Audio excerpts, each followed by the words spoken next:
अक्सर मुझे viewers accuse करते हैं कि भाई तुम मोदी जी को इतना क्यों लाइक करते हो या फिर तुम काफ़ी प्रो गवर्नमेंट क्यों हो। तो मेरा एक ही आर्ग्यूमेंट होता है, मैं कोई प्रो गवर्नमेंट नहीं हूँ, मैं इवन प्रो मोदी जी भी नहीं हूँ। मैं प्रो सर्टेन थॉट्स हूँ, सर्टेन आइडियाज़ हूँ। और इस वक्त मुझे लगता है कि जो करंट गवर्नमेंट है या बीजेपी की जो गवर्नमेंट है या मोदी जी हैं स्पेशली, वो उन आइडियाज़ के सबसे क्लोज है। मैं ये नहीं कह रहा वो उन आइडियाज़ को फुलफ़िल कर रहे हैं, बट उन आइडियाज़ के सबसे क्लोज प्रॉक्सिमिटी में ये लोग आते हैं।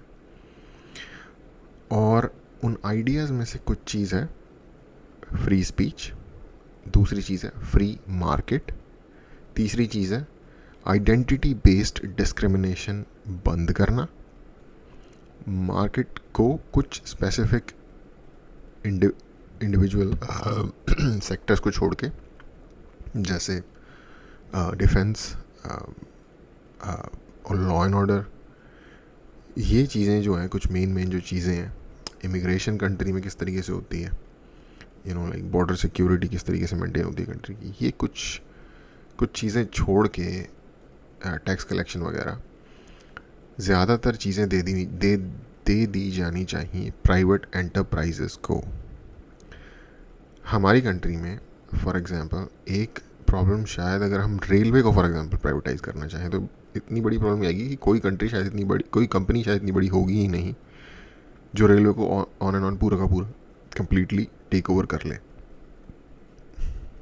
तो उसका तरीका ये हो सकता है, जैसे कि मैं जब छोटा था तो आई थिंक मैं उस वक्त 12 या 13 साल का रहूँगा जब दिल्ली की जो बिजली है वो पहले सेमी प्राइवेट हुई, और आई थिंक अब वो फुली प्राइवेट है या सेमी प्राइवेट है या मेजॉरिटी प्राइवेट और कुछ पार्ट गवर्नमेंट के अंडर आता है।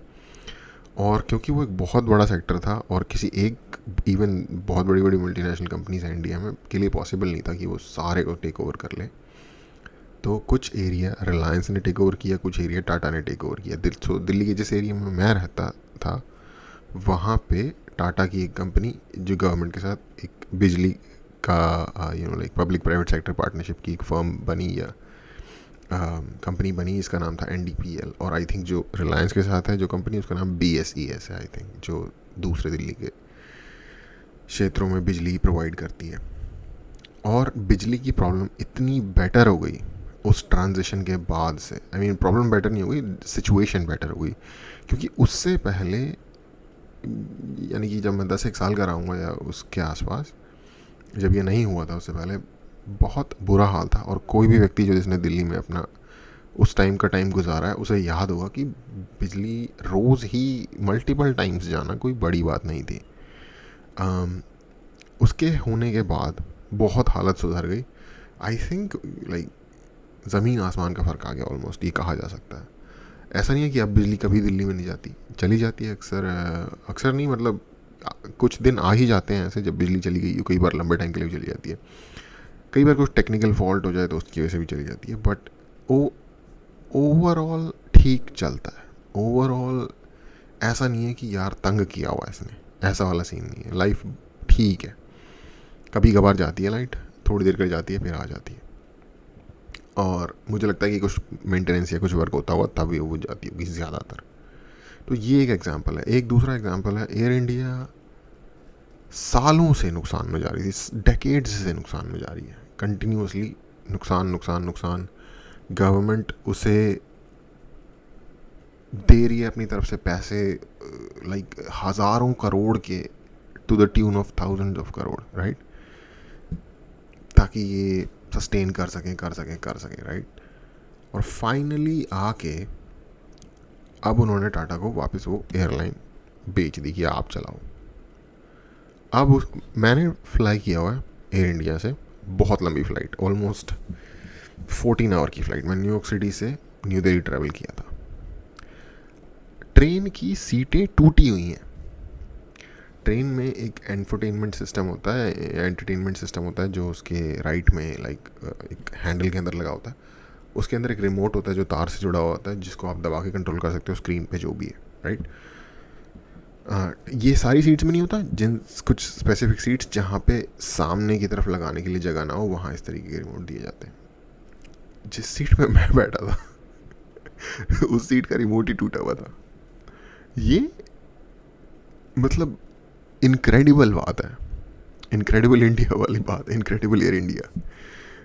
ऐसा आप इमेजिन नहीं कर सकते कि एमिरेट्स की एयरलाइन में ऐसा हो रहा हो या कतर एयरवेज में ऐसा हो रहा हो। क्योंकि वो भाई इम्पेकेबल सर्विस देती हैं ये एयरलाइंस। और अब जैसे ही टाटा के हाथ में आया, अब टाटा लोगों ने तो अपना नाम, एक ब्रांड नेम है, उसे मेंटेन करना है।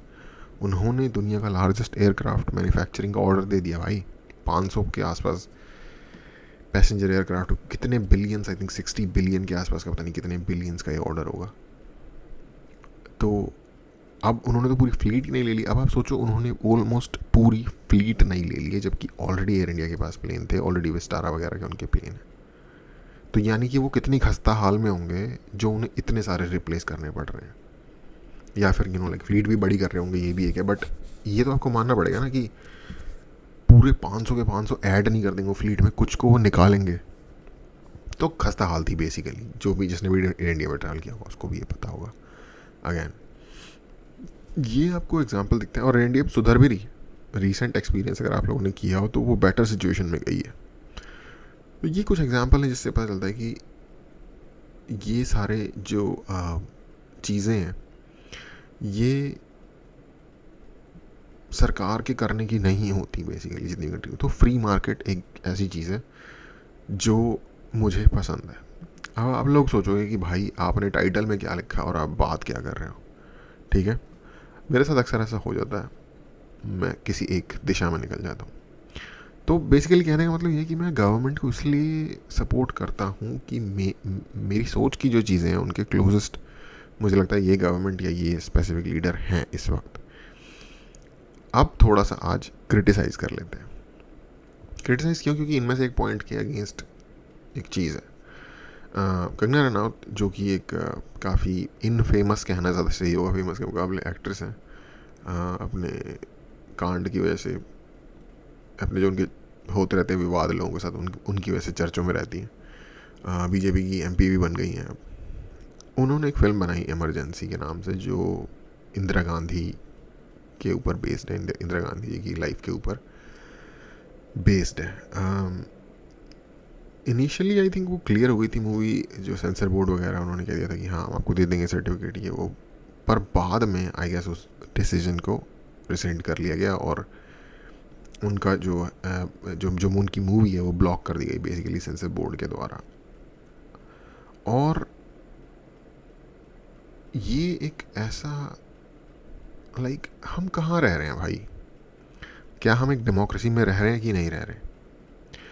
अगर हम एक डेमोक्रेसी में रह रहे हैं तो क्या एक इंसान को एक मूवी बनाने का, भले ही वो किसी इंसान पे बेस्ड हो, जो कि एक पब्लिक फिगर है, जो कि एक लीडर रही है for a very long time in this country, और उनकी देहांत को भी बहुत टाइम हो गया, तो क्योंकि उनकी लाइफ पब्लिक लाइफ है, तो उनकी लाइफ की जो चीज़ें हुई हैं वो उन्होंने डायरेक्ट इफ़ेक्ट किया है आम जनता को, उनसे फ़र्क पड़ा है लोगों को, राइट? देश पे फ़र्क पड़ा है। तो उस पर एक मूवी बनाने का या एक स्टोरी कहने का उनकी लाइफ की, क्या लोगों को अधिकार नहीं है? मेरे ख्याल से है, और आई थिंक गवर्नमेंट भी यही मानती है कि है। तो फिर जब एक इंसान ने मूवी बनाई है, आपने उसे क्लियर भी इनिशियली कर दिया था, तो उसे फिर बाद में रोकने का क्या मतलब है? अब बंदे कह रहे हैं कि बहुत सारे लोग इसका विरोध कर रहे हैं, ये है वो है कि मूवी का। यार कोई भी मूवी जब आती है जिसका भी किसी रियलिस्टिक या फिर किसी स्पेसिफिक सब्जेक्ट से रिलेशन होता है, तो उसमें ये होता ही है। इस करंट गवर्नमेंट की जो सबसे बड़ी प्रॉब्लम है जो आपको देखने में मिलेगी, वो ये है कि कोई भी चीज़ पे कोई भी ऐरा गैरा नत्थु ऐरा अपना रोष प्रकट कर दे या अपना विरोध प्रकट कर दे, ये गवर्नमेंट कहती है हाँ ठीक है बंद कर दो। अब मुझे नहीं पता कि ये लोग बेसिकली एक सेडिस्ट वे में पनिश कर रहे हैं जनता को, ओ तुम्हें ये नहीं चाहिए मत लो, रहो बर्बाद। वो एक पता नहीं मीम है, एक वीडियो था, उसमें एक व्यक्ति गाड़ी चला रहा होता है और एक कश्मीरी एक्सेंट में एक व्यक्ति उसे कह रहा होता है कि रुक जाओ आगे मत जाओ, आगे कीचड़ है, फंस जाओगे ये वो, और वो बिल्कुल भी नहीं सुनता, सीधा घुस जाता और फंस जाता कीचड़ में, आई मीन। और वो कश्मीरी बंदा कहता, अब मर तू जाके, तेरे को मैंने बोला था ना, रुक जा, मैं इंसान नहीं हूँ, तेरे को बोल रहा हूँ, मर अब। तो आई थिंक ये सरकार भी उसी तरीके से, ये सरकार भी कोई अच्छी चीज़ लाती है कि ये देखो हम तो कर रहे हैं, पर अब देखो कि तुम्हारे में से जो चूती हैं वो उठ के कैसे खड़े हो जाएंगे, और हो जाते हैं खड़े उठ के चूती हर बात के ऊपर। एक अच्छी खासी लेटरल एंट्री की स्कीम आ रही थी, जिससे कि बहुत ही अच्छे टेक्नोक्रेट टाइप के लोग आ पाते कंट्री का जो नौकरशाही है उसके अंदर। बट नहीं, बंद करा दी तो ठीक, कर दो बंद, हमें कौन सा, हम तो जीत गए इलेक्शन वैसे ही। हम गवर्नमेंट चली गई है एक निर्वाण मोड में। गवर्नमेंट कह रही है कि देखो भाई, हमें तो 5 साल का निर्वाण प्राप्त हो गया क्योंकि हम तो आ गए हैं गवर्नमेंट में। अब हम ऐसा नहीं करेंगे कि हम अपना काम नहीं करेंगे, हम लाएंगे अच्छी स्कीम्स, हम लाएंगे अच्छी चीज़, बट अगर किसी ने विरोध किया तो हम उड़ा देंगे भाई, हम नहीं करने वाले किसी, हमें टेंशन नहीं चाहिए, हमें गवर्नमेंट की डोर चाहिए, पर हमें टेंशन बिल्कुल नहीं चाहिए। तो जहाँ किसी ने विरोध किया हम कर देंगे बंद, और एग्जैक्टली वो ऐसा कर रहे हैं। और टू बी ऑनेस्ट,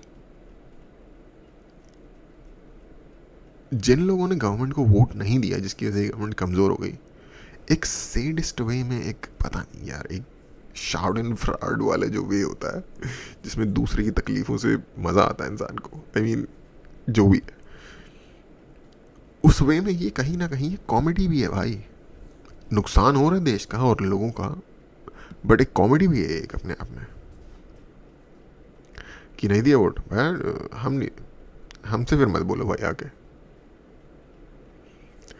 पर एक इंसान है यार जिसने एक मूवी बनाई है, ठीक है उसके व्यूज़ हैं कंगना के, जो भी है, आप अग्री करते हो नहीं करते, एक डिफरेंट टॉपिक है, बट एक इंसान अपना काम कर रहा है, मूवी बना रहा है, आपको नहीं पसंद आई मत देखने जाओ यार, बट मूवी रिलीज़ तो होनी चाहिए ना। वो कोई ऐसा तो नहीं है कि वो एब्स्ट्रैक्ट हवा में एक चीज़ है, उस इंसान ने जिसने भी ये मूवी प्रोड्यूस की होगी, उन लोगों ने पैसे लगाए होंगे, अपनी मेहनत की होगी, तो वो जो सारा हार्ड वर्क है, मोटिवेशन है, वो अगर सिर्फ मूवी रुक जाए तो आई डोंट नो यार। क्रिएटिव लोगों को या ये क्या स्टोरी कहना जो चाहते हैं लोग, जो भी लोग कुछ भी बेटरमेंट के लिए करना चाहते हैं, आई डोंट थिंक इससे उन्हें कोई पॉजिटिव मैसेज जाएगा। स्पेशली हम बस कहते हैं शायद कि हम एक बहुत बड़ी, दुनिया की सबसे बड़ी डेमोक्रेसी है, ये हुआ, घंटा नहीं है यार, घंटा नहीं है। आप डेमोक्रेसी के पैकेट के अंदर एक सेमाई बनाना, स्टेट रिपब्लिक बनाना, रिपब्लिक वाली स्कीम चला रहे हो। कहने को तो पाकिस्तान भी वाले भी कहते हैं कि हम डेमोक्रेसी हैं, और आई मीन अगेन मैं हमेशा कहता हूँ, मैं कोई उनको बुराई करने के लिए बुराई नहीं कर रहा, एक एग्जाम्पल, एक पॉइंट ऑफ रेफरेंस के तौर पे बात हो रही है। कहने के लिए तो वो लोग भी कहते हैं हम डेमोक्रेसी हैं, कितनी डेमोक्रेसी है पूरी दुनिया को पता है, हम भी कहते हैं डेमोक्रेसी है, वोट पढ़ते हैं हमारे यहाँ भी, उनके यहाँ भी पढ़ते हैं, पर हमारे यहाँ भी जो डेमोक्रेसी के साथ जो चीज़ें होनी चाहिए अटैच, जो डेमोक्रेसी को एक डेमोक्रेसी बनाती हैं, जिसमें कि आपको अपनी बात कहने का अधिकार है, राइट। अगर मान लो उससे बवाल होता है सड़क पे, कुछ लोग आते हैं, विरोध करते हैं, लड़ाई होती है, वट प्रदर्शन होता है, जो भी होता है, वो तो लॉ एंड ऑर्डर की रिस्पॉन्सिबिलिटी है ना, उसे टैकल करना, उसे हैंडल करना, कि सड़क पे लाइक एक आम माहौल रहे, लोग अपना, लोगों को कोई दिक्कत ना आए।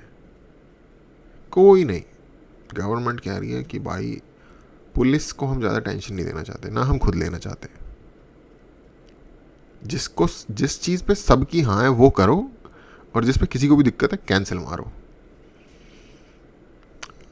एनीवे यार, ये वन ऑफ दो सिचुएशंस है कि जिसमें इंसान को समझ नहीं आता कि इस पे हंसे या क्या करें। एनीवे, अगर आप लोगों के इस मामले में कुछ विचार हैं इस मूवी के बारे में तो शेयर करो, मैं उत्सुक हूँ जानने के लिए।